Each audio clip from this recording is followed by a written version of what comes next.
بسم الله الرحمن الرحيم. الحمد لله رب العالمين والعاقبة للمتقين والصلاة والسلام على سيد الأنبياء والمرسلين سيدنا ونبينا ومولانا محمد وعلى آله وأصحابه أجمعين وعلى من تبعهم بإحسان إلى يوم الدين.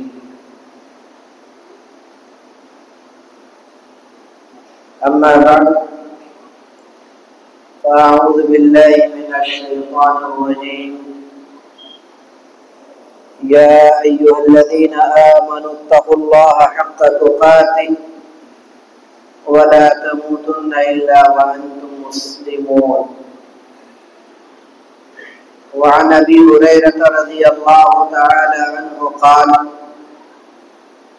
قال رسول الله صلى الله عليه وسلم: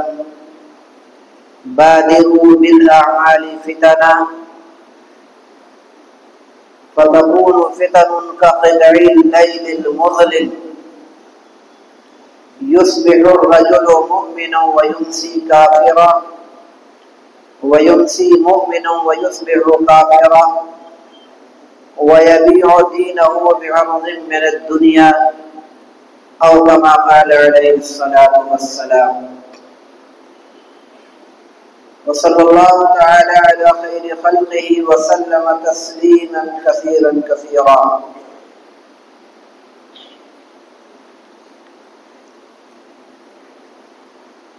موقر علماء کرام، شہر کے مختلف علاقوں سے آئے ہوئے معزز حاضرین، پیارے بچوں، پردہ نشین ماؤں اور بہنوں،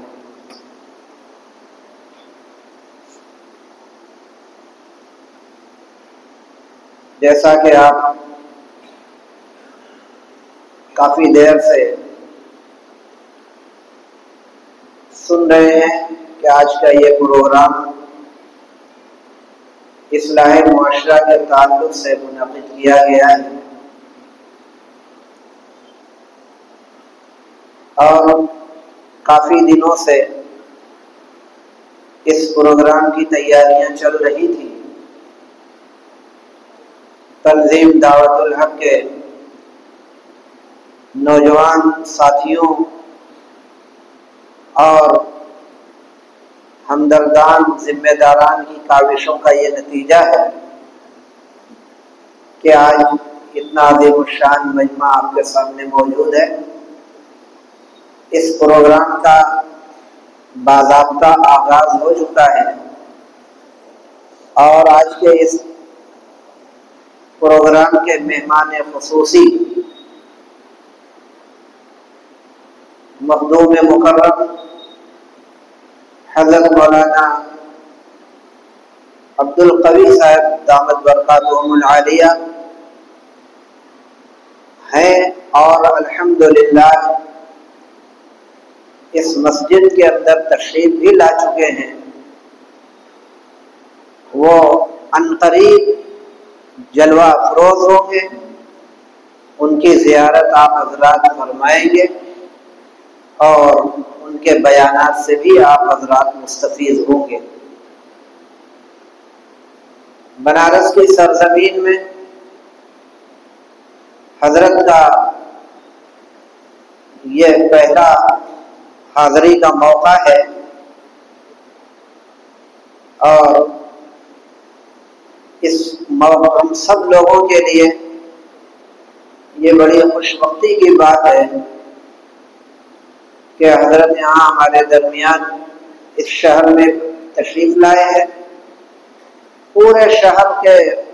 لوگوں کی جانب سے آپ کا تہہ دل سے استقبال ہے، اور ہم سب دعا گو ہیں کہ اللہ رب العالمین آپ کے سائے کو تادیر ہمارے اوپر قائم رکھے۔ جو کچھ بھی دین کی خدمات آپ انجام دے رہے ہیں وہ بہت ہی قابل قدر اور لوگوں کے لیے نہایت ہی نفع بخش۔ اللہ تعالیٰ ان خدمات کو بھی قبول فرمائے اور ان خدمات کو حضرت کے لیے ذخیرہ آخرت بنائے۔ محترم بھائیو، آج کا اصل پروگرام تو مہمان خاص ہی کا ہے۔ تھوڑی دیر میں آپ کے درمیان حائل رہوں گا اور وقت ہونے پر انشاءاللہ حضرت تشریف لائیں گے اور آپ کے سامنے ان کے قیمتی بیانات ہوں گے۔ میں نے آپ کے سامنے جو قرآن کریم کی ایک آیت اور ایک حدیث پڑھی ہے تو اس کی مختصراً تشریح کر کے اپنی بات ختم کروں گا۔ سب سے بڑی بات یہ ہے کہ اللہ رب العالمین نے ہم تمام لوگوں کو ایمان کی دولت سے مالا مال فرمایا، اور یہ ایک ایسی دولت ہے ایمان کہ دنیا کی کوئی بھی دولت اس کا مقابلہ نہیں کر سکتی، کوئی بدل نہیں ہے اس کا۔ اللہ تعالیٰ نے یہ نعمت ہم سب لوگوں کو مفت میں عطا فرما دی۔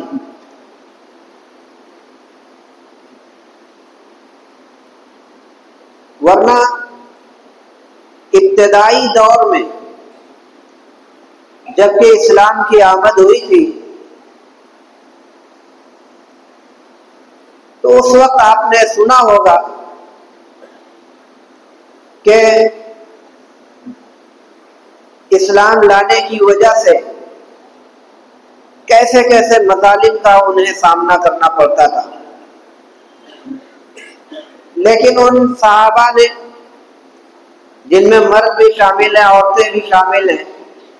جوان بھی، بوڑھے بھی، ہر طبقے کے لوگ،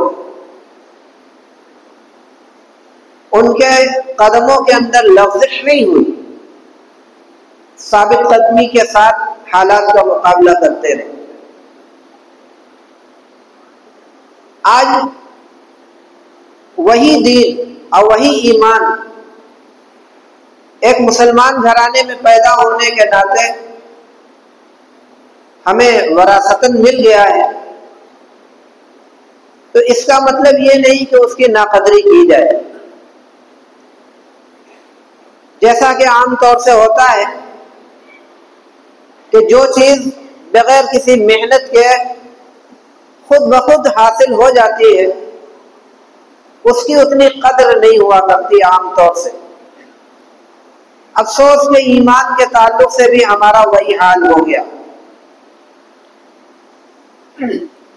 ایک طرف جہاں اللہ تعالیٰ نے ہم سب لوگوں کو اپنے ایمان کو باقی رکھنے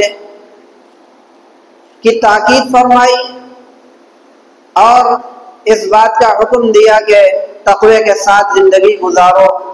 اور دنیا میں جب دنیا سے رخصت ہو تو ایمان کے ساتھ رخصت ہو،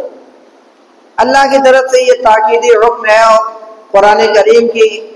اسی سے متعلق متعدد آیات موجود ہیں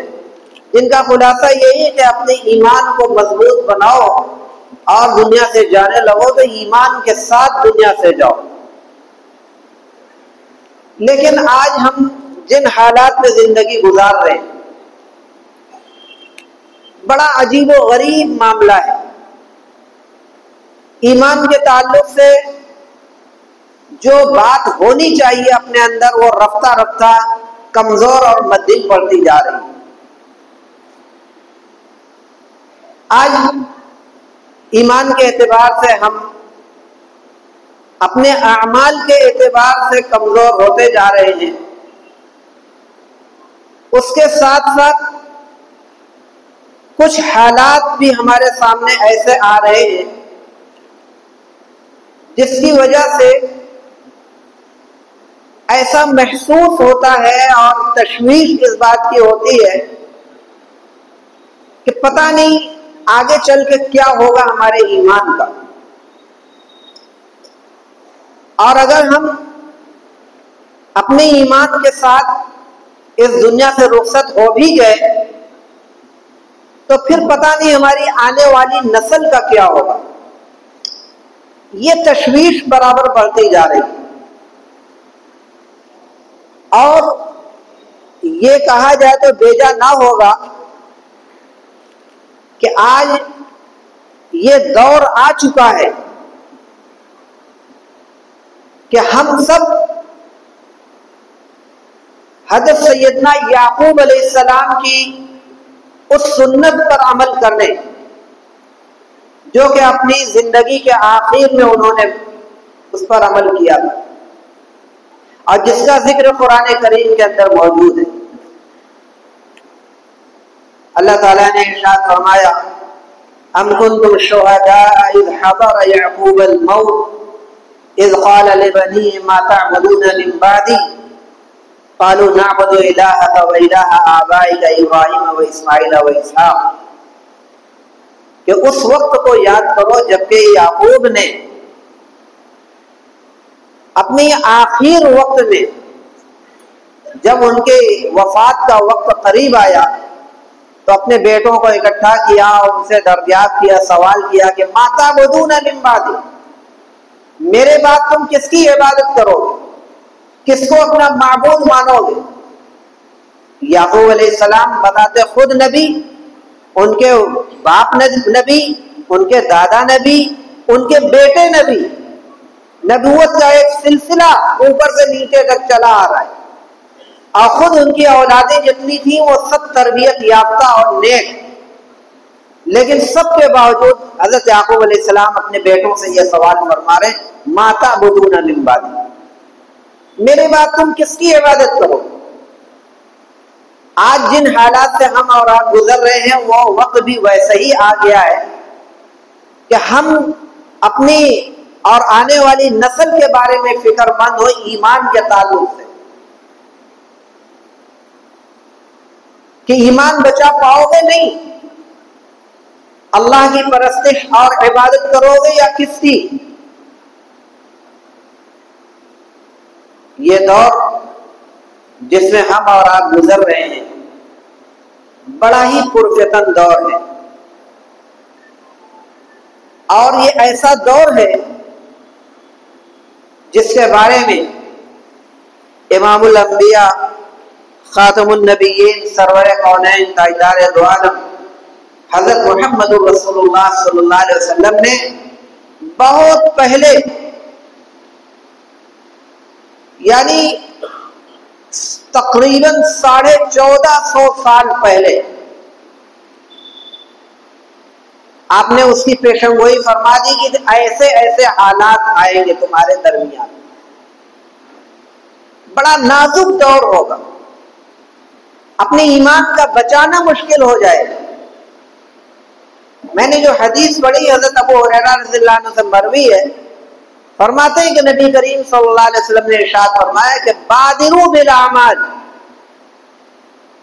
فتنا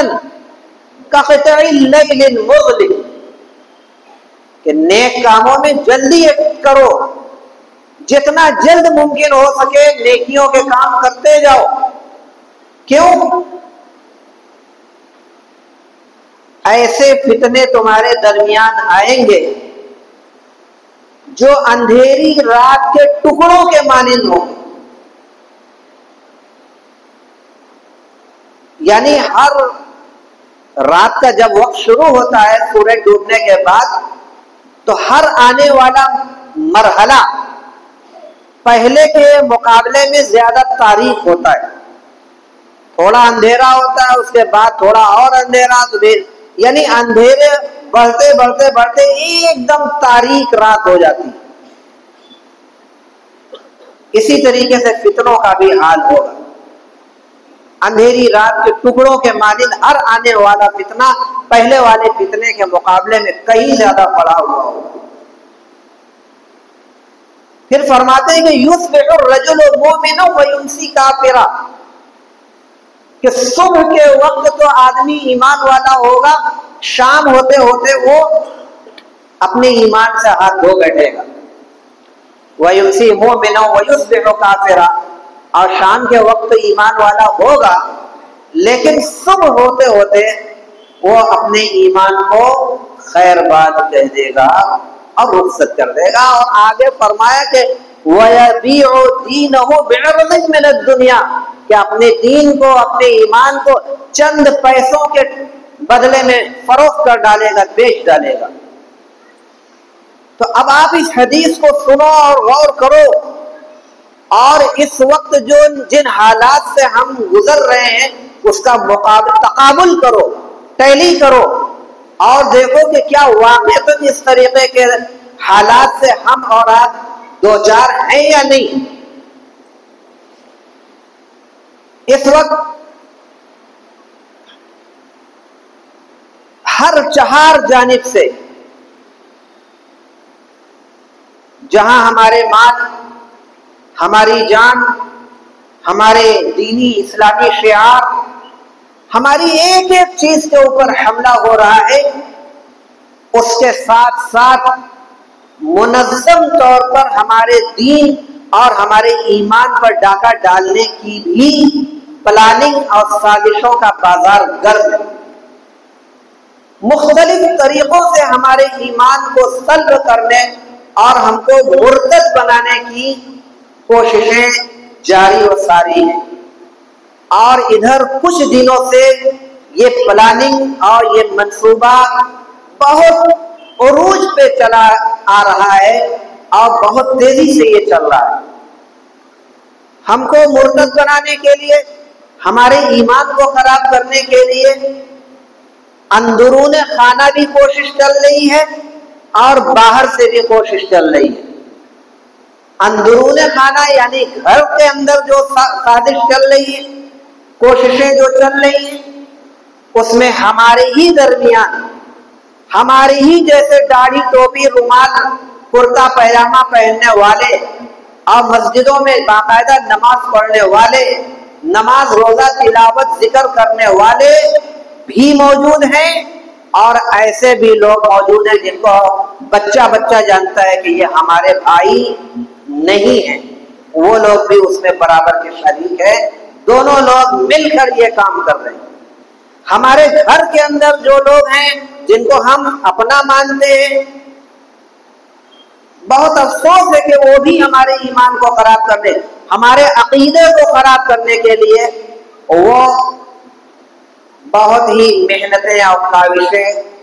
کئی سال سے کر رہے ہیں. اور ان کے اندر بھی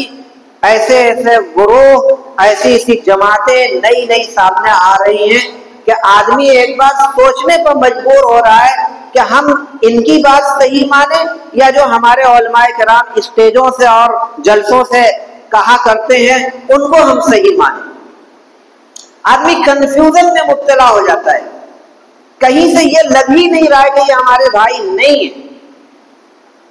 لیکن میرے دوستوں بزرگوں, ایمان کا تقاضا ہے اور حالات کا تقاضا یہ ہے کہ ہر مولوی نما داڑھی ٹوپی کرتا پاجامہ استعمال کرنے والوں کی تمام باتوں پر ہم آنکھ بند کر کے یقین نہ کر لیں جب تک کہ ان کی باتوں کو ہم اپنے مستند علماء کرام سے تصدیق نہ کرا لیں اور سمجھ نہ لیں. اور یہی نہیں ہو رہا ہے آج کل. جہاں کسی کو دیکھا اس ٹائپ کے لوگوں کو, بھائی مسجد میں آئے ہیں ہمارے مسلمان بھائی ہیں, دیکھو ایمان کا معاملہ صرف ایسا نہیں کہ مسجد آ گیا نماز پڑھ رہا یہ ہے وہ ہے. عقیدہ جب تک درست نہیں ہے تو وہ مسلمان کہے جانے کے قابل نہیں ہے. اس کی باتوں پر غور کرو. ہمارے عقائد ہیں اللہ کے تعلق سے, رسول کے تعلق سے, قیامت کے تعلق سے, اور جن جن چیزوں پر ایمان رکھنا ضروری قرار دیا گیا ان چیزوں کے تعلق سے وہ کیا بتلا رہے ہیں, ان کے عقائد کیا ہے اس سے, اور جو ہم نے سن رکھا ہے, ہمارے بڑوں نے جو کہہ رکھا ہے, ہم جن چیزوں پر ایمان لے آئے ہیں اور یقین رکھتے ہیں اس سے ٹیلی کر رہا ہے نہیں کر رہا ہے. اگر کر رہا ہے تو ٹھیک ہے, نہیں کر رہا ہے تو اس کی تصدیق کرنا ضروری ہے. اور ان کی باتوں پر یہ دیکھ کر کہ بڑے مولانا معلوم رہے اور شباہت سے اور یہ سے ہم اندھے بہرے کی طرح ان کے اوپر گر جائیں اور ان کی ایک ایک بات کو صحیح ماننے لگے. نہیں، عقل مندی کا تقاضا یہ نہیں. جانچ کی لائق اس کا پتہ لگائے کہ ان کی باتوں میں سچائی اور جو عقیدہ اور جو نیا پیغام لے کر یہ آئے ہیں، نئی بات لے کر آئے ہیں، وہ حقیقت پر کتنا مبنی. تو ایک تو یہ چیز ہے کہ اندرون خانہ گھر کے اندر بھی کچھ اس طریقے کے لوگ لگے ہوئے ہیں، اور دوسری جو میں نے کہا باہر سے بھی کچھ لوگ لگے ہوئے ہیں. پوری منظم سازش اور پلاننگ کے تحت یہ کام چل رہا ہے. اور ہمارے نوجوانوں کو بھی حملہ ان کے اوپر بھی ہو رہا ہے، ان کو بھی شکار ان کا بھی کیا جا رہا ہے، اور خاص طور سے ہماری بہن بیٹیوں کو نشانہ اس وقت بنایا جا رہا ہے. جیسا کہ آپ حضرات دیکھ رہے ہیں کہ اس وقت پورے ملک کے اندر شاید ہی کوئی صوبہ اور ریاست ایسی بچی ہو جہاں روزانہ کچھ اس قسم کے واقعات دیکھنے اور سننے کو نہ ملتے ہو کہ وہاں فلاں ہماری بہن یا بیٹی نے غیروں کے ساتھ ان کے چنگل میں پھنس کر اپنے دین کو خیر بات کہہ دیا. العیاذ باللہ. وہ بہن اور بیٹی صبح کے وقت مومن مسلمان تھی، لیکن شام ہوتے ہوتے وہ اپنے ایمان سے ہاتھ دھو بیٹھی. اور وہی بیٹی شام کے وقت مسلمان تھی، لیکن کل صبح ہوتے ہوتے وہ اپنے ایمان سے ہاتھ دھو بیٹھی. کوئی دن ایسا نہیں گزرتا جہاں اس طریقے کی دردناک خبریں سننے کو نہ ملتی. تو کیا یہ حدیث جو میں نے آپ کے سامنے پڑھی ان موجودہ حالات میں، یہ ایسا نہیں لگتا کہ نبی پاک صلی اللہ علیہ وسلم نے جس دور کی پیشن گوئی فرمائی تھی وہ زمانہ اور دور آج ہمارے درمیان موجود ہے، اور افسوس کہ ہم اس دور کے اندر موجود ہیں. یہ ہمارے لیے افسوس کی بات ہے کہ اس دور کے اندر ہم لوگ موجود ہیں. اور جو ہماری بہنوں اور بیٹیوں کے تعلق سے جو اس وقت صورتحال چل رہی ہے، اور ہمیں بڑے افسوس کے ساتھ کہنا پڑ رہا ہے کہ ہمارا بنارس شہر بھی اس حادثے سے خالی نہ رہ سکا، اور کئی سال سے مسلسل اس طریقے کی دل خراش خبریں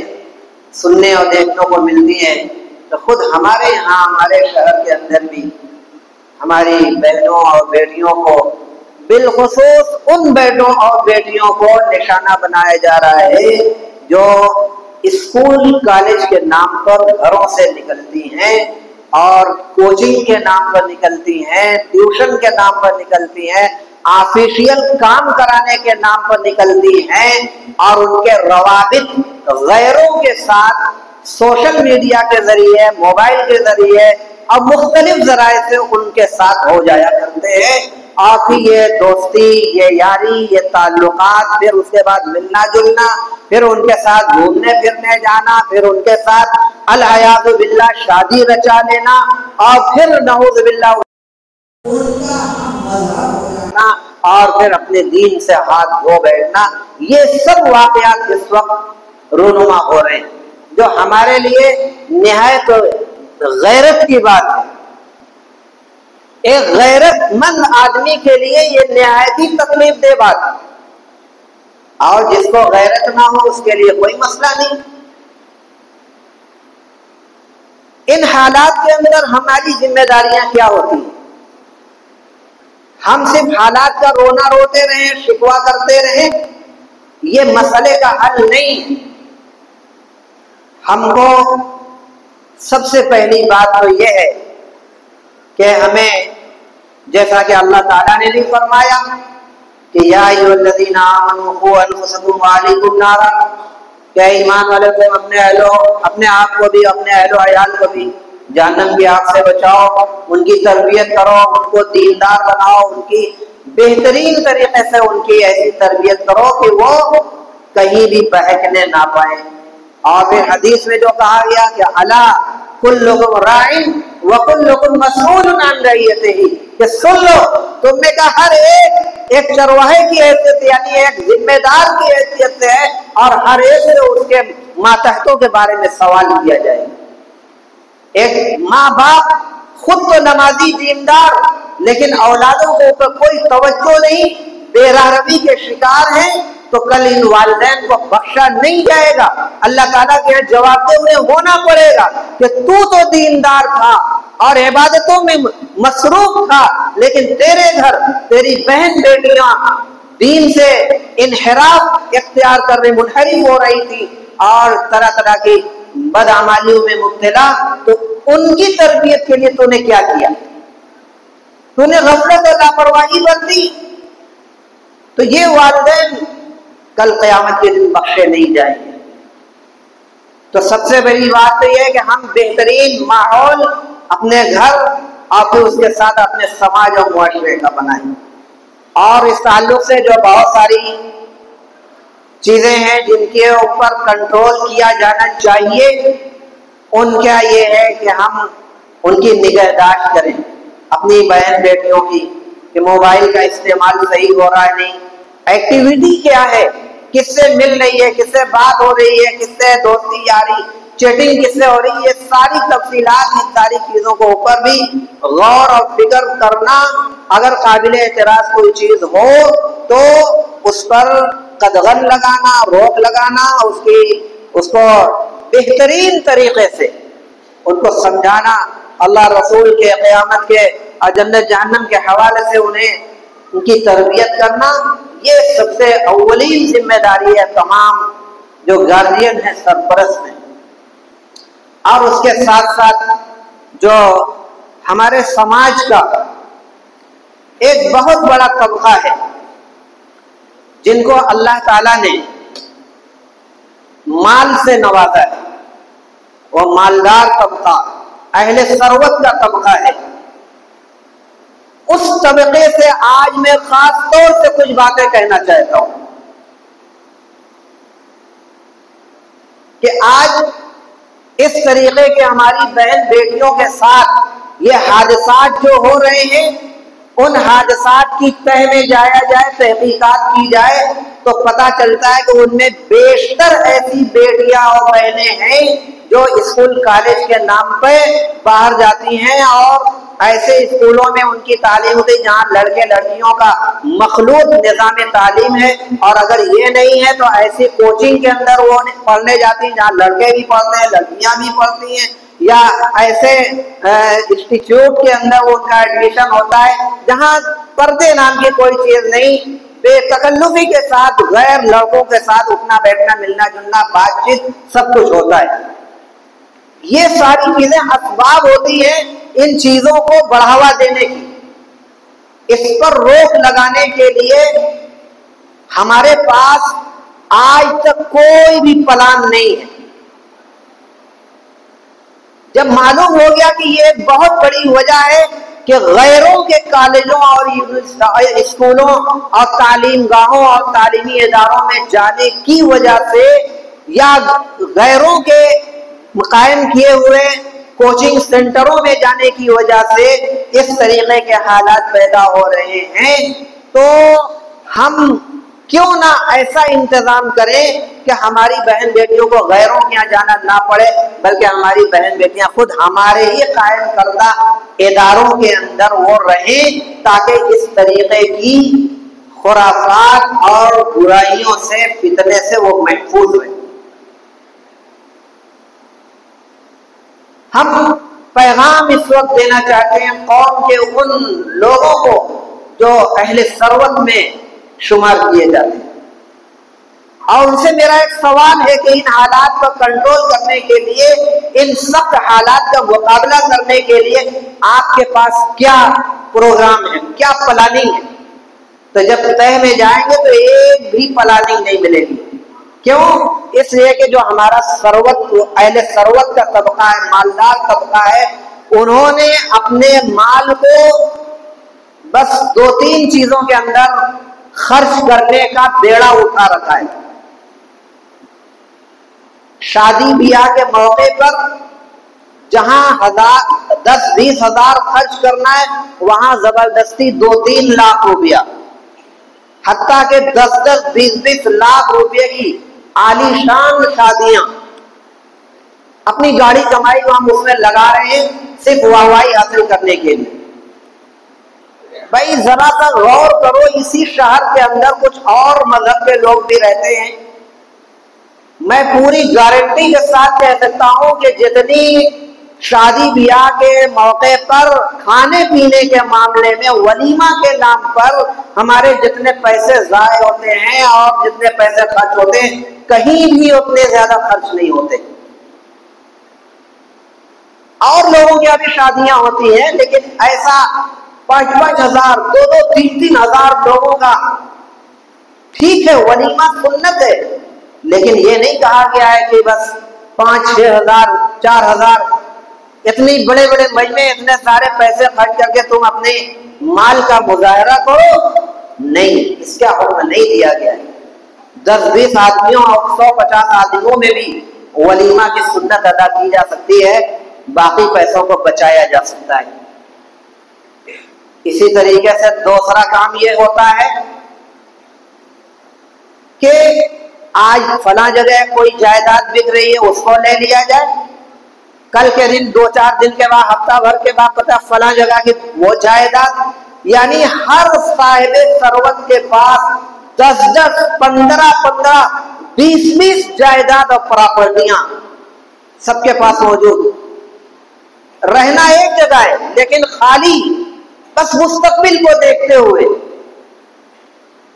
10-10 15-15 پراپرٹیاں، کئی کروڑ 2-3 4-4 کروڑ روپے کی پراپرٹیاں خریدی جا رہی ہیں، اور پھر یہ ہے کہ بھئی فلاں اتنی پراپرٹی کا میرے دوستوں بزرگوں شوق سے خریدو، ہمیں اس سے کوئی یا کسی کو بھی اس سے کوئی اعتراض نہیں ہے، لیکن خدا کے واسطے اللہ تعالیٰ کا بہت بڑا فضل و کرم ہے کہ صرف اس شہر بنارس کے اندر اللہ نے ہمارے بھائیوں کو اتنا نوازا ہے کہ اگر اس تعلق سے ایک پروگرام کرنا طے کرنے اور اپنے ان فضول خرچیوں سے اپنے قیمتی پیسوں کو بچا کر ایک پلاننگ کے تحت اپنے تعلیم گاہوں کو، اپنے انسٹیٹیوٹ کو اور اپنے کوچنگ سینٹر کو اس طریقے کا قائم کرنے کی کوشش کریں کہ اسلام کے نظام کے تحت اور اسلامی احکام کے تحت تعلیم، کوچنگ اور ان کی ٹریننگ اور ان کے ہر طریقے سے تعلیم اور تربیت کی جائے، تو اس کا کہیں سے بھی انشاءاللہ کوئی دقت نہیں ہوگی۔ ایک نہیں 2-3 ادارے پورے شہر کے اندر قائم کیے جا سکتے ہیں۔ میں ان لوگوں سے دستبستہ گزارش کروں گا کہ بس بہت ہو چکا، 10-10 20-20 لاکھ روپیہ آپ جو شادیوں کے اندر اور دعوتوں کے اندر خرچ کر رہے ہو، خدا را ان کو بچاؤ، اور اس طریقے سے اگر 8-10 لوگ بھی ہو جائے تو کئی کروڑ روپے اس طریقے سے پیسے بچا کر ایک اچھے تعلیم گاہوں کا قیام عمل میں آ سکتا ہے، جس میں یہ طے ہو کہ ہماری مسلم بچیاں پورے دینی شرائط کے ساتھ اور پورے دینی احکام کے ساتھ اور پوری اسلامی جو طور طریقہ ہے پورے اس کے ساتھ وہ تعلیم حاصل کریں گی، اور غیروں کا کوئی بھی کسی طریقے کا عمل دخل نہیں ہوگا۔ پھر دیکھو کہ حالات کے اندر تبدیلی آتی ہے کہ نہیں آتی۔ اپنے ان پیسوں کو تعمیری کام میں لگاؤ، بہت کر چکے فضول خرچیاں، اور یہ تو شادی کی بات میں نے مثال دیا، آج تو ایک بہانے سے نئی چیزیں سامنے آ رہی ہیں جس کے اندر بیٹھے بیٹھائے 1-2 لاکھ روپے خرچ ہو جاتے ہیں اور انہیں ذرہ برابر ماتھے پہ شکن تک سے نہیں آتی۔ ایسی چیزوں کے اندر آج پیسے خرچ کیے جا رہے ہیں اور بڑی بڑی دعوتیں کی جا رہی ہیں کہ جن کا آج سے 5 سال 10 سال پہلے کہیں نام و نشان بھی نہیں تھا، لیکن آج صرف واہوائی حاصل کرنے کے لیے بلا ضرورت 10 لاکھ 5 لاکھ 2 لاکھ ایک دم بے درخت۔ خدا کے واسطے دیکھو حدیث کے اندر ایک بات یہ بھی کہی گئی ہے، کل قیامت کے دن جہاں بہت سارے سوالات ہوں گے، اس میں ایک سوال یہ بھی ہوگا کہ وَعَمْ مَالِهِ مِنْ أَيْنَ اكْتَسَبَهُ وَفِيمَا أَنْفَقَهُ، آدمی کے مال کے بارے میں بھی پوچھا جائے گا کہ کہاں سے کمایا اور کہاں پہ خرچ کیا۔ تو یہ مال جو اللہ نے دیا یہ نہ سمجھو کہ یہ ہماری ملکیت ہے، بلکہ امانت ہے یہ ہمارے پاس اللہ کی، اور اس کا تقاضا یہ ہے کہ ہم کو صحیح اور تعمیری کاموں کے اندر اس کو لگایا جائے، فضول خرچیوں سے اس کو بچایا جائے۔ تفصیلی پروگرام، تفصیلی بیان تو حضرت دامت برکاتہم العالیہ کا ہوگا۔ میں نے شروع میں کچھ باتیں حالات کے تعلق سے جو میں نے قرآن کریم کی ایک آیت حدیث پڑھی تھی، اسی ضمن میں یہ خصوصی طور پر یہ بات میں نے کہنا ضروری سمجھا کہ آج کے حالات میں اس بات کا یہ بہت شدت سے تقاضا ہے کہ ہم اپنے تعلیمی اداروں کو قائم کرنے کی کوشش کریں، اپنے انسٹیٹیوٹ کو بنائیں، اپنے کوچنگ سینٹروں کو ہم قائم کریں، اور فضول خرچیوں سے بچ کر اپنی کمائی کو ہم ان سب کاموں کے اندر لگائیں تاکہ ہماری بہن بیٹیوں کا ایمان